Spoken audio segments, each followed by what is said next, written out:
Pakistan Tehreek Insaf PTI के नाम से जानते हैं, क्या वजह आप उनके इतने खिलाफ क्यों हैं? कि मैं पीटीआई के खिलाफ नहीं हूँ। I am basically against Imran Khan, और मैं भी उस पर स्ट्रांगली बिलीव करती हूँ कि ना तो इमरान खान एक सियासतदान है और ना ही वो एक लीडर है। वो एक क्रिकेटर था जो इसको मुर्शिद का दर्जा देता है और कहते हैं कि जो ये कह रहा है दिन कहें तो दिन है, रात कहें तो रात है। उससे मुझे मसला है। क्या कासिम और सुलेमान पाकिस्तान आ सकेंगे? अगर वो आते हैं, क्या वो सियासी तहरीक अगर यहाँ पे शुरू करते हैं, आप उसका रिस्पॉन्स कैसा देंगे? ये वाहिद दुनिया के दो बच्चे हैं जो दो मुल्कों के जानशीन सियासत में बनने के या वज़ीर आज़म बनने के दावेदार हो सकते हैं। वो अपने वालिद को छुड़ाने के लिए एक तहरीक का हिस्सा बनते हैं, तो आपके नज़दीक क्या गवर्नमेंट ऑफ पाकिस्तान को उनको इजाज़त देनी चाहिए या नहीं देनी चाहिए? अकॉर्डिंग टू अलीमा बाजी के 18 घंटे उनको कैद तन्हाई में रखा जाता है। गवर्नमेंट ऑफ पाकिस्तान अपने ऊपर से ये इल्ज़ाम उतारने के लिए कोई थर्ड पार्टी ऑडिट क्यों नहीं करवा रही? तो ऐसा करते हैं कि मैं गवर्नमेंट ऑफ पाकिस्तान को ये रिक्वेस्ट करती हूँ कि पूरी जंज भेज दो, उत्थे बह के मंग पत्ता खेडन।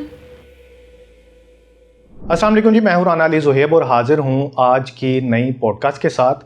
आज के इस पॉडकास्ट की जो मेरी मेहमान हैं वो सिन्फ़े नाजुक नहीं बल्कि सिन्फ़े आहन हैं। सोशल मीडिया पर अगर देखा जाए तो वो मुल्की सियासत हो, नेशनल या इंटरनेशनल, कोई भी मसला हो, वो वहाँ पे अपनी राय देना मकसूद समझती हैं और उनकी राय को बड़ा मोहतरम भी जाना जाता है। मेरी मुराद जनाब सादिया खालिद साहिबा से। बहुत शुक्रिया सादिया, अपने कीमती वक्त से आपने हमारे लिए वक्त निकाला। अस्सलाम वालेकुम। सबसे जी पहले तो बहुत शुक्रिया आपने मुझे इनवाइट किया। हाँ जी, नहीं इस्लाम दरअसल मैं भूल गया था, उसके लिए माजरत। अस्सलाम वालेकुम। वालेकुम अस्सलाम, जीते रहें। Thank you. सादिया, आपका चूँकि जो हम देखते हैं सोशल मीडिया पे भी और ओवरऑल जो आपका प्रोग्राम भी होता है, उसमें हमने देखा कि एक पाकिस्तान की एक मखसूस सियासी जमात है जिसको हम पाकिस्तान तहरीक इंसाफ पीटीआई के नाम से जानते हैं। उनके ख़िलाफ़ कह लें या उनके हक में तो मैंने आज तक आपको नहीं देखा। क्या वजह आप उनके इतने खिलाफ क्यों हैं? मैं ना बड़ा अच्छा आपने मुझे मौका दिया है, शुक्रिया। इस प्लेटफॉर्म के थ्रू मैं देखने वालों को बताना चाहती हूँ कि मैं पीटीआई के खिलाफ नहीं हूँ। I am basically against Imran Khan. क्योंकि इमरान खान, अभी आपको पता है कि फराज साहबा जो हैं सूबा बलोचिस्तान के जो मेंबर असम्बली, उन्होंने भी ये बात कही और मैं भी उस पर स्ट्रांगली बिलीव करती हूँ कि ना तो इमरान खान एक सियासतदान है और ना ही वो एक लीडर है। वो एक क्रिकेटर था। वो एक क्रिकेटर होने के बावजूद अगर ये दावा करता है और उसके बाद उसने हमारी जो बुनियादें हिलाई हैं, दैट इज़ द रीज़न कि उसकी पर्सनल जो चीज़ें ना उनसे मुझे इख्तिलाफ है। पीटीआई एज ए जमात मैंने बहुत बार इनको जो है वो सपोर्ट किया है। जैसे अभी 9 मई के वाक़यात हुए हैं, उनमें बहुत से लोग जिनके साथ ज़्यादती हुई, जैसे सबसे पहले एक बच्चा आशिर जिसको सज़ा हुई थी, वो एक इंजीनियर था। मैंने उसके लिए आवाज़ बुलंद की थी कि उसके साथ ज़्यादती की गई और उसको ब्रेन वॉश करके एक अच्छा उसका मुस्तकबिल तबाह कर दिया गया। So I am not against PTI, I am not against PTI leaders. मैं उस सोच के ख़िलाफ़ हूँ जो कहते हैं कि इमरान खान जो है दी बेस्ट है और इमरान खान जो कहता है मुर्शद, वही सबसे हक है, बाकी हर बात गलत है। नहीं, मतलब आपके कहने का मतलब ये है कि इमरान खान जो अपने पाकिस्तान तहरीक इंसाफ के जो अपनी पार्टी के वर्कर्स का जो ब्रेन वॉश करते हैं, अपनी जो उनकी वर्कर्स की या कारकुनान की, या हम कह लें कि जो लीडर हैं, वो अपनी सोच को अप्लाई नहीं करते। आपके कहने का ये मतलब है कि जो इमरान खान ने कह दिया बस उसके पीछे आमीन है। इनमें 2 कैटेगरीज हैं पीटीआई में। एक वो हैं जिनका ब्रेन ज़रा लेट वर्क करना शुरू हुआ है लेकिन उन्होंने अपना थॉट प्रोसेस शुरू कर दिया है। कुछ लोग जो हैं वो इन चीज़ों के ऊपर क्रिटिसाइज़ भी कर रहे हैं, सवाल जवाब भी कर रहे हैं। ये बहुत अच्छी अप्रोच है, मैं उनके ख़िलाफ़ नहीं हूँ और किसी भी पॉलिटिकल पार्टी के वर्कर को ऐसा ही होना चाहिए। दूसरा एक तबका जो इसको मुर्शिद का दर्जा देता है और कहते हैं कि जो ये कह रहा है दिन कहें तो दिन है, रात कहें तो रात है, उससे मुझे मसला है। क्योंकि ये वो नाजीज़ हैं, जैसे आपको पता होगा कि जर्मनी के हिटलर के नाजीज़ थे कि वो कुछ भी कहता था वो एक्सेप्ट करते थे। सेम इसी तरीके से इमरान खान कोई गलत बात भी करता है ये उसको ठीक नहीं करते हैं। मुझे सिर्फ इख्तिलाफ उस तबके से है। मतलब आपके कहने का मतलब ये है कि उनको अपनी सोच, अपनी सोच के मुताबिक भी चलना चाहिए। अच्छा, इसी को अपनी सोच से मुझे याद आया कि इमरान खान के अपने बच्चे 2 कासिम और सुलेमान, अक्सर हमने, बल्कि अगर आप भी ये कहती हुई हमने देखा भी पढ़ा भी कि जी उनके अपने बच्चे तो बाहर बैठे हैं, वो सियासत यहाँ पे आके करें ना, पाकिस्तान के अंदर आके बैठे तो उनको पता चले कि यहाँ के क्या हालात हैं। तो आपने देखा कि वो कासिम और सुलेमान इन दिनों, जब मैं और आप ये पॉडकास्ट रिकॉर्ड कर रहे हैं, वो अमेरिका में गए, वो अमेरिकन कांग्रेस लीडर से मिले और उनकी मंजिल जो है वो ये बताई जा रही है कि वो पाकिस्तान है और वो अपने बाप यानी इमरान खान को रिहाई दिलवाने के लिए वो यहाँ पे आ रहे हैं। जबकि वो माँ जिसने उनको बचपन से लेके आज तक पाला है, वो कंटिन्यूसली उसको इनकार कर रही है। एक दफ़ा पहले भी उन्होंने कहा, बल्कि आज भी उनकी यही बात है कि मेरे बच्चे पाकिस्तान नहीं जाएंगे और वो किसी सियासी तहरीक का हिस्सा नहीं बनेंगे। जबकि इसके अगेंस्ट आप दूसरी तरफ देखें तो वो कांग्रेस से मिल भी रहे हैं, अमेरिका में उनकी मुलाकातें भी हो चुकी हैं, और जो ओवरसीज़ कम्युनिटी है पीटीआई की, वो उन्होंने उनको पकड़ा हुआ। तो आप किस तरीके से देखते हैं, क्या कासिम और सुलेमान पाकिस्तान आ सकेंगे? अगर वो आते हैं तो क्या वो सियासी तहरीक अगर यहाँ पे शुरू करते हैं तो आप उसका रिस्पॉन्स कैसा देख रही हैं? इस सवाल के 2-3 हिस्से हैं, मैं उसे डिवाइड करना चाहूँगी। सबसे पहले तो ये कि क्या उनको पाकिस्तान आना चाहिए। देखिए, कोई भी फरमाबरदार औलाद, बाप मुसीबत में हो, माँ मुसीबत में हो, तो उसको साथ जाके खड़े होना चाहिए। ये बड़े नालायक, नाफरमान और नाहंजार औलाद है जो 2-2.5 साल से बाप के पास उसे मिलने भी नहीं आई। फ़ोन की बात की जाती है तो फ़ोन के ऊपर मेरा नहीं ख्याल कि ऐसे वक्त में बेटों को रहना चाहिए, उनको आके फिज़िकली जो है अपने बाप को सपोर्ट करनी चाहिए। दूसरा हिस्सा इसका ये है कि क्या वो पाकिस्तान आएंगे तो उनकी तहरीक वो चला पाएंगे। सबसे पहली बात ये कि आपने जो जमाइमा बीबी को कोट किया है, जो उनकी वालदा हैं, जमाइमा बीबी के हवाले से नुसरत जवेद साहब जो हमारे बहुत सीनियर सहाफ़ी हैं, उन्होंने जब ये बड़ा शोशा उड़ा था कि सलमान और कासिम आएंगे, तहरीक चलाएंगे, और अलीमा बीबी ने ये बेसिकली शोशा छोड़ा था, तो उसी दिन उनकी ये न्यूज़ थी और उन्होंने ये बात ब्रेक कर दी थी कि वो यहाँ नहीं आएंगे, वो अमेरिका जाएंगे और वहाँ वो लॉबिंग करेंगे कांग्रेसी अरकान के साथ। और जमाइमा के उन्होंने अंदर जो इंटरनल बताया था कि जमाइमा ने अपने एक दोस्त से कहा है, उनकी नुसरत साहब की न्यूज़ के मुताबिक, अलीमा बाजी के बारे में जो है अपने एक दोस्त से ये तस्करा किया था कि जो मेरे बच्चे हैं उनको अलीमा बाजी बहका रही हैं। जब मैं पाकिस्तान में थी तो मेरे साथ तो इनके इतने अच्छे ताल्लुकात नहीं थे और ना ही मेरे बच्चों को इन्होंने आज तक पूछा है। सो मेरे बच्चों को ब्रेन वॉश कर रही हैं अलीमा। मैं अपने बच्चों को पाकिस्तान सियासी मामलात में जाने की इजाज़त नहीं दूंगी।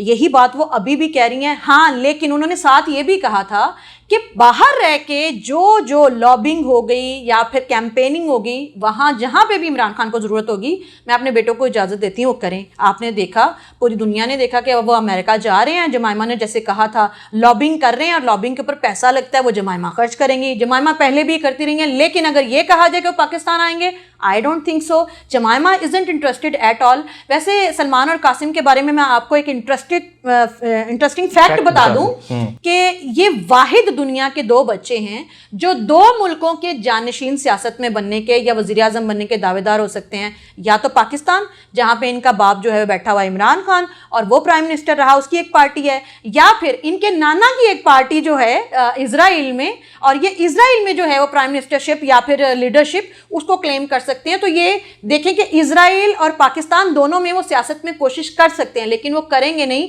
क्योंकि जब पैसा काम कर रहा है और पैसे के जरिए से बार्गेन, प्ली बार्गेन या फिर कैंपेनिंग, लॉबिंग, ये सब काम कर रही है, तो अपने बेटों को कभी भी आग में नहीं झोंकेगी। अलीमा बाजी सिर्फ इसलिए कि वो जो रूह डेड हो चुकी थी, आपको पता है कि पीटीआई का वर्कर नहीं निकलता, तो उन्होंने बस उनमें रूह फूंकने के लिए, के बाद तो खैर वैसे भी अब वर्कर्स तो बस वो उनको जगाने के लिए कि होश फड़ो, आ रहे ने कुछ नहीं होया, तुसी निकलो भावें ना निकलो, होश फड़ो।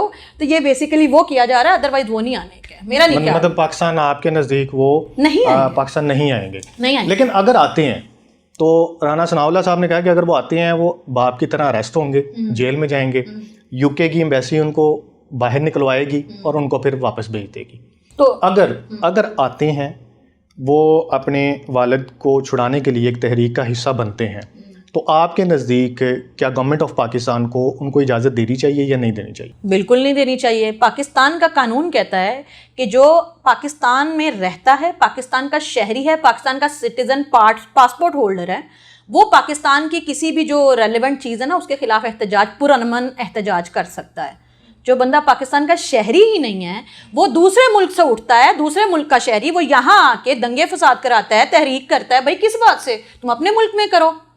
हाँ, आप अपने बाप को मिलने आ सकते हैं, हमारा कानून इजाज़त देता है, वो आए अपने बाप को जेल में मिले, दैट्स इट। अगर आप रोड पे निकलते हैं तो आप अपने मुल्क से उठ के हमारे मुल्क के रोड तबाह बर्बाद नहीं कर सकते, यहाँ तहरीक नहीं चला सकते, किसी भी मुल्क का कानून इजाज़त नहीं देता है। तो अगर राना सनाउल्लाह साहब ने कहा है, ये बिल्कुल लीगली करेक्ट बात है, और ये सिर्फ पाकिस्तान में नहीं होता, आप बाकी ममालिक में देखें, यूके, कनाडा, यूएसए, जहाँ पे भी आप जाएंगे, अगर आप वहाँ के सिटीजन नहीं हैं तो आप वहाँ पे रोड के ऊपर एहतजाज करें, फसाद पैदा करें, वो आपको ऐसे ही करेंगे। और फिर जहाँ तक रही बात कि वो निकाल के ले जाएंगे, जाहिर बात है कि आप उनके सिटीजन हैं, तो कहेंगे जी सर हम इनको डील करते हैं, इन्होंने गलती की है, माफ़ी दे दें, हम ले जाके इनको देखते हैं, तो यही होगा। ये लीगल तरीका है, इसमें कोई ये टारगेट विक्टिम उनको नहीं बना के किया जा रहा, नहीं किया जा रहा। ओके अच्छा सादिया, इस तहरीक से आगे हम चलते हैं कि इमरान खान ने ये अनाउंस किया हुआ है अकॉर्डिंग टू उनकी अलीमा बाची जो उनकी बहनें हैं कि पाकिस्तान में 5 अगस्त से इमरान खान को बचाने के लिए एक तहरीक शुरू की जाएगी। जो 5 अगस्त की तहरीक है आप उसको किस तरीके से देखती हैं? क्या 5 अगस्त की तहरीक इमरान खान को अडयाला जेल से बाहर निकालने में कामयाब हो जाएगी? 26 नवंबर वाली कामयाब हो गई थी? नहीं। लाहौर में जो जलसे हुए थे वो कामयाब हो गए थे, सवाबी में जो हुए थे हो गए थे, केपीके में जो आप लोगों ने फसाद बर्पा किया था उससे वो निकल आया। जितने भी हुए हैं कामयाब नहीं हुए। तो सर ये कैसे कामयाब? अभी कौन सा कोई ऊपर से आप लोगों को नजूल हुआ है या कौन आपकी मदद के लिए कोई एक ताकतवर फोर्स अचानक से आपके साथ गायबाना मिल गई? हो सकता है। नहीं, ये तो अब हम लोग की अजम्पशन है, ये ख्वाहिश है। अच्छा, ख्वाहिश है। ये पीटीआई वालों की, पीटीआई जो फॉलोअर्स हैं उनकी ख्वाहिश है जो कि एक्चुअली एग्जीक्यूट नहीं करती। इमरान खान साहब ने जो कुछ किया है, देखें वो लीगल प्रोसीजर्स के थ्रू उनके खिलाफ प्रॉपर केस बना, केसेस के खिलाफ एविडेंसेस पेश किए गए, सबूत ना होता हाँ। तो फिर शायद वो बच जाते। हाँ, अब वो जो ये एक उन्होंने एक नया पैटर्न शुरू किया है कि पहले बाजी डर गई, कि कभी कहते हैं एस्टेब्लिशमेंट से मैं कर लूंगा मामला, फिर जब एस्टेब्लिशमेंट कहती है कि जी हमने तो आपको पूछना नहीं, जाएं आप जमहूरी हुकूमत की तरफ जाएं, तो अब कहते हैं मैं उनकी बादशाहत कबूल नहीं करूंगा, मैं मर जाऊंगा। ये उनका बेसिकली पैटर्न ये है कि दिस वे और दैट वे, एनी वे मुझे जो है ना माफ़ी मिल जाए। अब वो माफ़ी मांगे, आगे से माफ़ी मिल जाए, सिर्फ तब वो निकल सकते हैं। अदरवाइज अगर लीगल प्रोसीजर बिना किसी सियासी कह लें थ्रेशोल्ड या सियासी इनपुट के वो होता है तो भी इमरान खान बाहर नहीं आते। और अगर ये कोई तहरीक कहते हैं तो उससे भी कुछ नहीं होने वाला। जो इन्होंने 2 साल से जन कढ़ना सी वही हुन भी कढ़नगे। हाँ, बस थोड़ा ये है कि थोड़ा हल्ला गुल्ला हो जाएगा और थोड़ा शोर शराबा हो जाएगा और दुनिया को ये हकूक के नाम के ऊपर के जी इंसानी हकूक की खिलाफ वर्जी हो रही है, बस वही करेंगे और तो कुछ नहीं। तो इससे पाकिस्तान का नाम जो है वो इंटरनेशनल लेवल पे बदनाम होता नहीं आपको नजर आया? मैं सदके, तो ये जो पीटीआई वाले वैसे कर रहे होते हैं उससे पाकिस्तान की बड़ी इज्जत बन रही है। ये जो नहीं, देखें एहतजाज तो जमहूरी हक है ना। बिल्कुल ठीक है, एहतजाज का कौन, मुझे पूरी दुनिया में आपने वो एहतजाज दिखाना है जमहूरी ममालिक में जिनमें अपने सिपा सलार के खिलाफ दूसरे मुल्क में बैठ के ट्रक चलाए जाते हैं, उनको गालियां दी जाती हैं, उनके खिलाफ जो है वो एप्लीकेशन दी जाती हैं, लॉबिंग की जाती है अपने सिपा सलार अपनी इस्टेब्लिशमेंट के खिलाफ दूसरे मुल्क में। मुझे आपने अगर तो किसी पढ़े लिखे जमहूरी और तरक्की याफ्ता मुल्क में ये होता है तब तो ये पाकिस्तान में भी एक्सेप्टेबल है, और अगर नहीं है तो फिर अगर आप वैसे इज्जत खराब कर रहे हैं तो फिर ऐसे हो जाए कोई दिस वे या दैट वे। इज्जत तो खराब होनी है, फिर साड़ी मर्जी थी। हुए आपने इज्जत खराबी की बात की, आपने सिपा सलार की बात कर दी, इसी से लिंक कर लेते हैं। इमरान खान ने परसों एक ट्वीट की जिसमें उन्होंने कहा जी मुल्क में मार्शल लॉ नहीं बल्कि आसिम मुनीर लॉ है। तो उनका ट्वीट आपको पता है कि नेशनल इंटरनेशनल हर जगह पे एक चीज़ उसको इंडोर्स किया जाता है, देखा भी जाता है, वायरल भी बहुत ज़्यादा होता है। तो आपको नहीं लगता कि इससे भी मुल्क का जो इमेज है वो ख़राब हो रहा है? सबसे पहले तो इमरान खान साहब ने उसी ट्वीट में ये भी कहा है कि मुझे कैद तन्हाई दे दी गई है, मुझे किसी से मिलने नहीं दिया जा रहा और मेरा राब्ता मेरी फैमिली से नहीं हो रहा। ये सारी बातें उन्होंने कही हैं। कबूतर पैगाम लेके आ रहा है ये जो पोस्ट हो रहे हैं, ये कैसे, आपको कैसे पता चला? ये इमरान खान की टाइमलाइन पे पोस्ट किसने किया, कैसे किया? नहीं, वो टाइमलाइन पे पोस्ट उनका ट्विटर अकाउंट जो है वो तो जाहिर सी बात है कोई हैंडल कर ही रहा है। जो हैंडल कर रहा है उस तक ये खबर कैसे पहुंची कि इमरान खान ने ये बातें कही हैं? क्योंकि बकौल इमरान खान उसी पोस्ट में लिखा है। कौन से सहाफियों के? जो अडयाला जेल में वो गए थे वहां पे। किस सहाफी ने ये बात रिपोर्ट की है कि इमरान खान साहब जो हैं उनको कैद तन्हाई दे दी है? मुझे भी वो सहाफी जरा दिखाइएगा। किस मीडिया हाउस ने ये रिपोर्ट किया है कि इमरान खान साहब जो हैं वो उनको अभी आपको रिसेंटली याद होगा कि जो पूरा मैनुअल दिया है जेल इंतजामिया ने, उन्होंने खाने के अलावा कहा है कि जनाब अली इनको हम लोग अखबार भी देते हैं, टीवी भी। अगर उनको अखबार नहीं मिल रहा होता, टीवी नहीं मिल रहा होता, उनको कैसे पता चल रहा है कि बाहर क्या चल रहा है? अगर जेल इंतज़ामिया ये कहती है कि हमारा ये मैनुअल है, हम अखबार भी दे रहे हैं, टीवी भी दे रहे हैं, खाना भी दे रहे हैं, सब कुछ अकॉर्डिंग टू मैनुअल चल रहा है। इमरान खान ये कहता है कि जी मेरे पास ये चीज़ें नहीं आ रही हैं, मुझे मेरे जेल लाइट बंद है, अकॉर्डिंग टू अलीमा बाजी के 18 घंटे उनको कैद तन्हाई में रखा जाता है। गवर्नमेंट ऑफ पाकिस्तान अपने ऊपर से ये इल्ज़ाम उतारने के लिए कोई थर्ड पार्टी ऑडिट क्यों नहीं करवा लेते? कोई एक कमीशन क्यों नहीं बना लेते जो ये जेल का विज़िट करे, जो देखे कि आया कि जो इमरान खान के इल्ज़ामात हैं वो ठीक हैं या गलत हैं?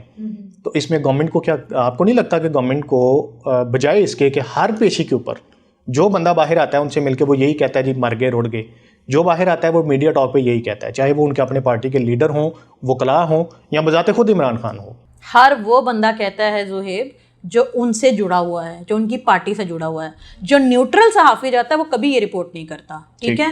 जो इंटरनेशनल मीडिया जाता है वो कभी ये रिपोर्ट नहीं करता है। दूसरी बात, इमरान खान गुग्गे पीर दा बालका है कि इमरान खान के लिए आप लोग कवानीन, आइन्स और रूल्स एंड रेगुलेशन सब बदल देंगे। क्यों? नवाज शरीफ के टाइम पे इन्होंने जेल मैनुअल तब्दील किए, इन्होंने AC उतरवाए, ये खुद कहते थे ना, TV उतरवाए। इन्होंने, उनको एक कैटेगरी मिलनी थी, इन्होंने नहीं दी थी। एक कैटेगरी में होने के बावजूद AC उतरवाए, TV उतरवाए। फिर इन्होंने जरदारी के साथ भी सेम यही किया। अगर उन सियासतदानों के साथ ही हो सकता है तो इमरान खान के साथ क्यों नहीं हो सकता? और अगर इनके साथ ज्यादती हो रही है तो फिर पहलों के साथ इन्होंने ज्यादती क्यों की थी? देखें, ये तो टिट फॉर टैट है, लाइफ का रूल है, दुनिया का रूल है कि आप जैसा करेंगे वैसा भरेंगे। हमारे बड़े बुजुर्ग तो यही कहते थे। और इमरान खान साहब के साथ जो हो रहा है, वो जेल में कहते हैं जी मुझे कैद तन्हाई दी गई है, तो ऐसा करते हैं कि मैं गवर्नमेंट ऑफ पाकिस्तान को ये रिक्वेस्ट करती हूँ कि पूरी जंज भेज दो उत्थे बह के मंग पत्ता खेडन, ठीक है। क्योंकि वो कैद तन्हाई में उनका दिल नहीं लगता, नहीं दिल मेरा उजड़े दियार में। तो वहाँ पे जितने 9 मई के मुजरमान हैं, यास्मीन राशिद, महमूद रशीद, सबको उधर बिठा दें, कल्ले बैठ के गुजारेंगे रात, और फिर ये सोचेंगे कि आइंदा ये गलती करनी है कि नहीं, क्योंकि अकेले तो बेचारे का दिल नहीं लग रहा। अजीब बात है, जेल का मतलब सजा है, तो सजा में आप अकेले ही होते हैं, आप पूरी जंज तो नहीं लेके बैठते हैं। आपने अभी जिक्र कर दिया यास्मीन राशिद का जी, आपने एजाज चौधरी का जिक्र कर दिया जी। 9 मई के केसेस में यास्मीन राशिद 10 साल, एजाज चौधरी 10 साल और मियां महमूद रशीद 10 साल। इसके अलावा और भी कुछ कारकुनान को सजाएं जो हैं वो रिसेंटली 2-4 दिन पहले हुई हैं। लेकिन एक शख्स ऐसा है कि जो 9 मई के केसेस से बरी हो गया, एंड वो vice chairman of Pakistan Tehreek Insaf Shah Mahmood Qureshi साहब। क्या देखती हैं आप? डील करके आए हैं, माफ़ी मांग ली उन्होंने? क्या वो मौजूद थे मौका वारदात पे जब ये मुकदमे के मुताबिक तो वो कराची में थे। वो कराची में थे। अब अगला सवाल हमारा ये बनता है एक जर्नलिस्ट होने के नाते कि फिर उन पे केस चलाया क्यों गया? तो वो आपको अरबाब इख्तियार बता रहे हैं कि इसकी ये जो वाकया हुआ 9 मई का वाकया, ये बेसिकली उस दिन की ऐसे ही एकदम से नहीं हो गया, ये प्री प्लान था। बिल्कुल ठीक। तो अब इसकी इन्वेस्टिगेशन भी तो होनी थी ना, कि वो जो प्लानिंग जमान पार्क में बैठ के हुई थी, आया उसमें शाह महमूद कुरैशी उस सिटिंग में मौजूद थे या नहीं थे? तो उस प्रोसेस में जब उनको लगा कि Shah Mahmood Qureshi wasn't part of that meeting, जिसमें ये डिसाइड किया गया कि अगर 8 मई को इमरान खान साहब को अरेस्ट कर लिया जाता है, फिर 9 मई को क्या करना है, तो अगर वो इसका हिस्सा नहीं थे तो वो आज़ाद हो गए हैं। मेरा ख्याल है कि आज जितनी हमारी अदालतें आज़ाद हैं, इतनी तो इमरान खान साहब के ज़माने में भी नहीं थी। इमरान खान साहब कहते थे कि इसको मतलब पनामा और अकामा में उड़ाना है तो उड़ा दिया जाता था। आज तो GIT बैठती है, वो कहती है नहीं फैसला। सॉरी, आपको लगता है कि पनामा और अकामा में इमरान खान ने उड़ाया था इनको? तो इमरान खान साहब के जो बड़े बुजुर्ग थे, वो इमरान खान साहब जब तो कहते थे ना कि मैं हुकूमत कर रहा हूँ, तो हम तो इमरान खान को ही कहेंगे। आज अगर उतर के वो कहते हैं कि मेरे बड़े बुजुर्ग करते थे, तो हम क्यों माने? आपने, क्योंकि इमरान खान साहब ने माजी में कहा था कि अगर मैं ये लेम एक्सक्यूज दूंगा तो मैं गलत हूँ, तो फिर इमरान खान साहब गलत हैं। इमरान खान साहब के बड़े बुजुर्ग कर रहे थे, इमरान खान साहब होने दे रहे थे। अगर हमारी अदलिया आज़ाद ना होती तो देखें, शाह महमूद कुरैशी मौका वारदात पे मौजूद नहीं थे, उन्होंने उसको इन्वेस्टिगेट किया कि आया ये प्लानिंग के टाइम पे मौजूद थे, वो साबित हुआ कि वो नहीं है, उन्हें सबूत नहीं मिला, वो निकल गए। यास्मीन राशिद की ऑडियो लीक्स जो उन्होंने सदर अलवी साहब को कॉल की थी कि ये तो पेट्रोल बम फेंकने लग गए हैं, याद होगा आपको? ऑडियो लीक आई। दूसरी ऑडियो जिसके अंदर वो बता रही थी कि ये अब ये फसाद में ये हो रहा है, वो हो रहा है, इनकी ऑडियो लीक्स मौजूद हैं, उनकी वीडियो रिकॉर्डिंग मौजूद है जिसमें वो बोरा बन के बैठी हुई है गाड़ी के ऊपर। आपके कहने का मतलब ये है कि जो मैं समझाऊं कि शाह महमूद कुरैशी को बरी इस वजह से किया गया है क्योंकि अदालत में ये साबित नहीं हो सका कि वो 9 मई में इन्वॉल्व थे, राइट? देखिए, जबकि बाकी जो थे वो इन्वॉल्वमेंट उनकी साबित हो चुकी है, इस वजह से उनको सजाएं हो गई। लेट्स अज्यूम कि जैसे PTI के फॉलोअर्स को लगता है कि वो कोई डील करके वापस आए हैं या कुछ ऐसा हुआ है, अंदर द टेबल कुछ हुआ है। तो देखें अली, अभी कुछ अर्सा पहले आपको याद होगा इब्रारुल हक, फयाजुल असद चौहान, जमशेद दस्ती, चीमा चीमा, इन सब लोगों ने ये इन्वॉल्व थे, ये मौका वारदात पे भी मौजूद थे। लेकिन उन्होंने माफ़ी मांगी, अपने किए की, और उन्होंने कहा हम आइंदा ऐसा नहीं करेंगे। इनमें से कुछ लोग जैसे इब्रारुल हक साहब हैं, वो तो सियासत भी छोड़ चुके हैं, इट मीन उन्हें अपनी गलती का एहसास हो गया, वो उस पर डटे नहीं। इसी तरीके से हो सकता है, लेट्स अज्यूम कि शाह महमूद कुरैशी साहब को ये एहसास हो गया हो, क्योंकि वो एक बेसिकली सियासतदान है, पॉलिटिकल वर्कर हैं, तो उनको लगा हो कि जो उस दिन हुआ वो गलत हुआ, तो उनको लग रहा है कि नहीं, अब वो अश्योरेंस दे रहे हैं कि मे बी पॉसिबल, उन्होंने अश्योरेंस दी हो कि आइंदा मैं ऐसा जिंदगी में कभी कुछ नहीं करूंगा, ये जो हुआ ये गलत हो गया, मैं माफ़ी मांगता हूँ, या फिर मैंने गलत किया आइंदा नहीं होगा, वो एश्योरेंस दे रहे हैं शायद इसलिए, लेट्स अज्यूम के वो ये भी, अगर ये भी करके वो बाहर आए हैं तो इमरान खान को कौन से काले कुत्ते ने काटा हुआ है कि वो माफी नहीं मांगता? यही इनसे डिमांड की जाती है ना कि कह दे कि 9 मई मेरी गलती थी, मैंने गलत किया, मुझे माफ कर दिया जाए, आइंदा नहीं करूंगा। अगर आप अपनी ढिठाई के ऊपर कायम है और कहते हैं कि मैंने गलती भी नहीं माननी है, तो फिर आपको माफी नहीं मिलेगी ना। देखें, मैं इस पे बड़ी हर बार एक बात कोट करती हूँ कि इब्लीस का जुर्म ये नहीं था कि उसने खुदा के सामने सजदा करने से इनकार कर दिया था। इब्लीस का जुर्म यह था कि उसने सजदा करने से इनकार करने के बाद जब उसे मौका मिला माफ़ी का कि तुम माफ़ी मांग ले, तुझे माफ़ी मिल जाएगी, तो उसने ढिठाई की और उसने कहा मैं माफ़ी नहीं मांगूंगा। इमरान खान साहब भी कहते हैं मैं माफ़ी नहीं मांगूंगा। तो जब आपको अपनी गलती का एहसास नहीं हो रहा तो फिर सज़ा भुगतें। बाकियों को सज़ा का गलती का एहसास हो गया, शाह महमूद कुरैशी हो, इब्रारुल हक हो, फयाजुल हसन चौहान, तो वो आज़ाद ज़िंदगी जो है वो इंजॉय कर रहे हैं। मेरा ख्याल है कि इंसानी तरीकाकार भी यही होना चाहिए, सजा दी किस लिए जाती है? इसलिए कि आपने जो गुनाह किया आपको एहसास हो कि मैंने ये गुनाह किया, मैं आइंदा नहीं करूंगा। इमरान खान साहब को जेल क्यों दी गई थी? क्या किसी के साथ जाती दुश्मनी है? उनको जेल देने का मकसद ये था कि उन्होंने जो कुछ किया माजी में उनको एहसास हो वो आइंदा नहीं करें। लेकिन वो कहते हैं मैं माफ़ी नहीं मांगूंगा। तो जब माफ़ी नहीं मांगेंगे तो फिर सजा भुगतें। मतलब आपके ये कहने का मकसद है, एक ही बात पे हम एंड करते हैं कि पाकिस्तान तहरीक इंसाफ के जो चेयरमैन जो बानी हैं इस वक्त इमरान खान साहब, अगर वो जेल से बाहर आना चाहते हैं तो उन्हें 9 मई पर माफ़ी मांगनी है। बिल्कुल मांगनी चाहिए। ये तो वैसे अरबाबे इक़्तिदार या अरबाबे इख्तियार जो हैं उनकी जानिब से भी ये कहा गया था एक प्रेस कॉन्फ्रेंस के दौरान कि माजी की सिद्क़े दिल से माफ़ी मांगें और आइंदा के लिए तौबा करें, तो आपके बारे में कुछ सोचा जा सकता है। नाज़रीन, आपने आज का हमारा पॉडकास्ट देखा, इसका फ़ीडबैक हमें ज़रूर दीजिएगा। अगर कोई इससे रिलेटेड आपके जहन में सवाल हो तो हमारे कमेंट सेक्शन में बताइए। अगले पॉडकास्ट तक के लिए मुझे दीजिए इजाज़त। अल्लाह निगहबान।